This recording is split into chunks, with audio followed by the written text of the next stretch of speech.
Have you ever found real wisdom in just a quiet moment, maybe somewhere totally unexpected? Or maybe, like a lot of us, you've felt those frustrations of, corporate life, Mm. where some people get all the attention and other really vital work just stays in the shadows. Welcome to the Deep Dive. Today we're digging into something pretty unique, an article by Christian Lisangola called Dialogues with Nature, Profound Wisdom from an Unexpected Teacher. Yeah, this isn't your standard leadership book. It's all sparked by a conversation he had with a tree. It sounds unusual, I know, but for you, our listener, our mission today is to really pull out the key insights from this dialogue. We're going to explore how nature's wisdom gives us this surprisingly clear metaphor for how organizations work, what human worth really means, and that tricky balance of recognition at work. Get ready for some, I think, pretty profound aha moments that might challenge how you see value. Okay, let's get into it. So Christian Lisangola, he's a software engineer. He talks about this ordinary afternoon break on his company campus. The kind of place with lots of greenery. But there was this one tree that really stood out. He calls it a majestic giant whose verdant canopy reached beyond our compound's walls. Mhm. Just picture it, right? A real presence. So he's sitting there in its shade, and he feels this inexplicable pull from this ancient being. Like the tree itself was trying to communicate. He writes, it felt like the tree whispered, "Come closer. I have something to teach you." Wow. And what gets me is his first reaction. He admits he thought he might be, losing it. Since when did trees engage in conversation? He asks himself. I mean, fair question. Totally fair. But he says that feeling, that call, it persisted, growing stronger. He couldn't just shake it off, so eventually he kind of surrendered to it. And that conversation became, as he puts it, one of the most profound learning experiences of his professional life. Mm. It really shows the power of being open. Even when something seems completely irrational. Absolutely. You need a bit of courage for that. And the tree, well, it starts simple. It asks him, "What do you see?" Christian gives the obvious answer, "I see a tree." But apparently the tree seemed disappointed. Yeah, a bit of a letdown for the tree, it seems. Right. And it pushes back. "You observe nothing. Look more carefully. What do you truly see?" That's quite a start, isn't it? Kind of a gentle challenge. I think it's absolutely crucial. It's the foundation. It forces him, and us really, to go beyond just glancing at things. We see the surface, but do we really perceive? Do we get the complexity? The tree's basically saying, okay, let's reset how you look at value. Okay, good point. So after that setup, the tree points him upwards to its crown, the big canopy. He describes it beautifully. A tapestry of leaves dancing in the afternoon light, this natural masterpiece visible far beyond the campus walls. It's the part everyone sees, the impressive bit. Exactly, and that's where the first lesson drops. The tree immediately says, these leaves you admire, they represent what the outside world sees. It points out, beyond these walls, no one glimpses my trunk, no one knows my roots, yet they see my crown. This is your first lesson in understanding the nature of visibility and true value. Quick shift from just looking to understanding of perception. And what really jumps out at me is what the tree says next. Right after praising the beauty, it adds, "These leaves are also the most fragile part of my being. They change with the seasons, they fall and regenerate. So the most visible part is also the most temporary, the most vulnerable." That's a powerful idea. It really is. And it shines a light directly onto organizations, doesn't it? Think about those high visibility roles, conference speakers, media personalities, visible leaders. The article suggests they can sometimes, maybe unintentionally, develop an inflated sense of their importance, forgetting, the whole system holding them up. That's a great point. But I wonder, is it always inflated importance? Or does the system itself kind of push visible people into that spotlight? Like the way we reward and celebrate things naturally focuses there. How can a company fight that pull and still recognize real leadership? That's a really sharp question. It's often systemic, not personal ego. The structure rewards the visible metrics. I think the tree's wisdom isn't about diminishing the leaves, but contextualizing them. It's saying, applause for the visible doesn't mean the invisible is less valuable.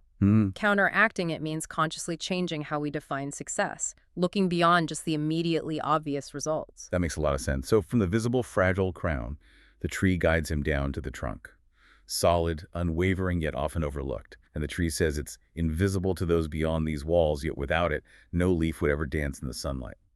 Okay, now the metaphor feels really grounded. It does, and this is super relevant for you, our listener, Yeah. because the trunk symbolizes all those people whose work is essential, but mostly unseen externally. They provide the essential stability and strength. They're the backbone, solid and constant. The article gives some really good, concrete examples, too.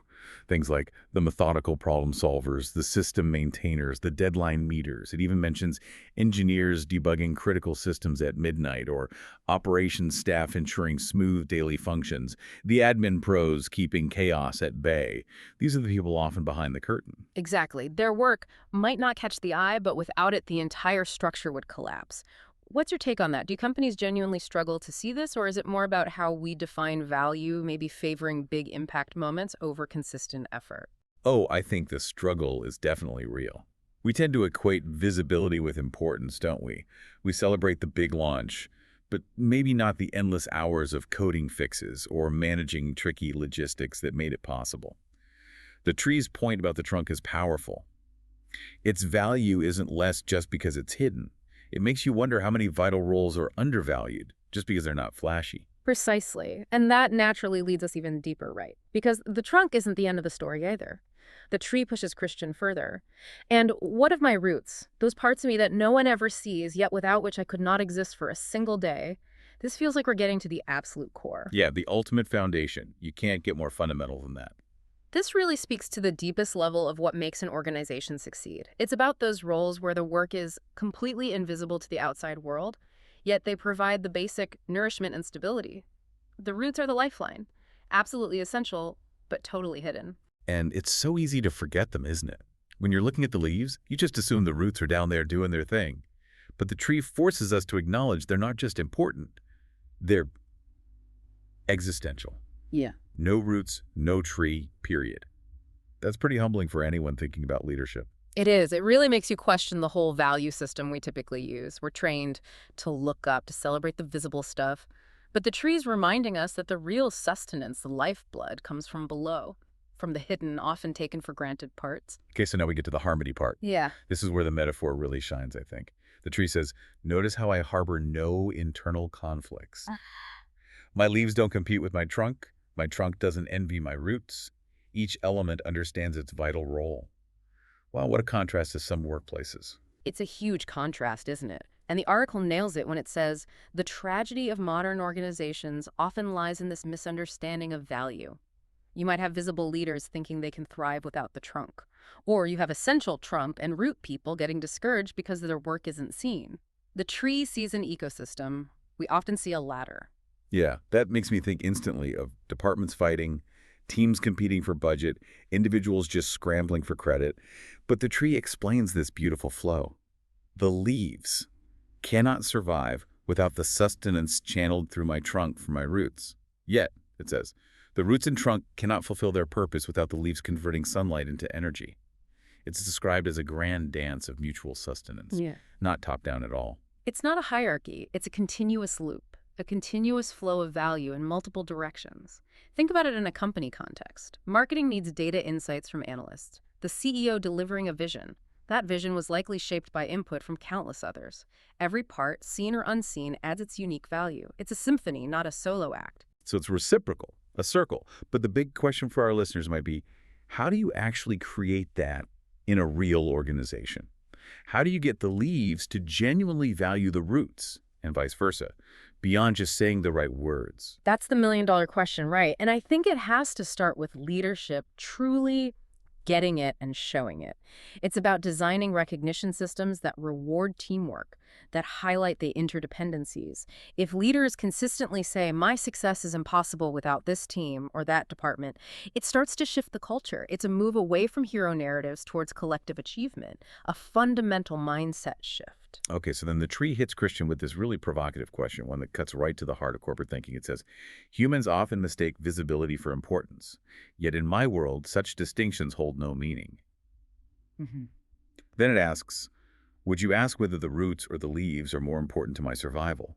Such a question reveals a fundamental misunderstanding of life itself. Oh. That's direct. It really challenges our whole notion of status, doesn't it? Yeah. Yes, hierarchy provides structure, but it often creates artificial distinctions that impede the natural flow of value. The tree's wisdom is that importance kind of dissolves. It's all about interconnectedness. Every part is vital, full stop. It's shifting from who's higher up to how do we all flourish together. So what does this actually mean for you, our listener, day to day? The article spells it out. The security guard who greets employees, the maintenance staff, Yeah. the IT professional. All of them, it argues, are as crucial to organizational success as the executives. That really flips the script on who we usually think matters most. It absolutely does. It pushes us to look past titles. And the tree's final thought on growth, equally profound. It notes, each ring in my trunk tells a story of growth achieved not through competition between parts, but through their perfect cooperation. This suggests real, sustainable growth comes not from internal competition, but from perfect coordination and mutual support. That's a radically different model for progress. That is a powerful distinction. We're often told competition sparks innovation, right? But the trees suggest true. Lasting growth comes from harmony within the system. So the goal isn't just like giving shadows to more people. It's about transcending our limited understanding of what constitutes value. The article wraps up saying, the quiet dedication of those working behind the scenes becomes as worthy of celebration as the visible achievements. It's a total shift in perspective, recognizing inherent worth, not just perceived impact. Exactly. It's about cultivating an awareness, an organizational consciousness that values the whole ecosystem. It's not just about making the roots more visible, but understanding and deeply appreciating their fundamental role, knowing the leaves can't thrive without them. Wow. Okay, so this deep dive into Christian Lisangola's dialogue with a tree, it really has uncovered a powerful truth, hasn't it? That our organizations, just like that tree, thrive best when every single contribution is understood in context, where being visible doesn't automatically mean more valuable. It shifts us from comparing roles to just appreciating all of them. The tree's message is humbling, but also kind of liberating. It reminds us that in the grand tapestry of organizational life, there are no small parts. There are just different contributions, and every single one is essential to the whole picture. It's about seeing the beauty in that collective effort. So for you, our listener, maybe consider this. Next time you walk past a tree, or even just look around your own workplace, how does this change what you really see? Can you look past the obvious crown? Can you appreciate the quiet strength of the trunk, and maybe even sense the hidden power of the roots? And perhaps the biggest challenge for all of us, whether we're leading or part of a team, is to foster that deeper understanding. That, like the tree, our success hinges not on elevating some parts over others, but on creating an environment where every single part can play its unique, essential role in that amazing symphony of collective achievement. What perspective shift will you take away from this?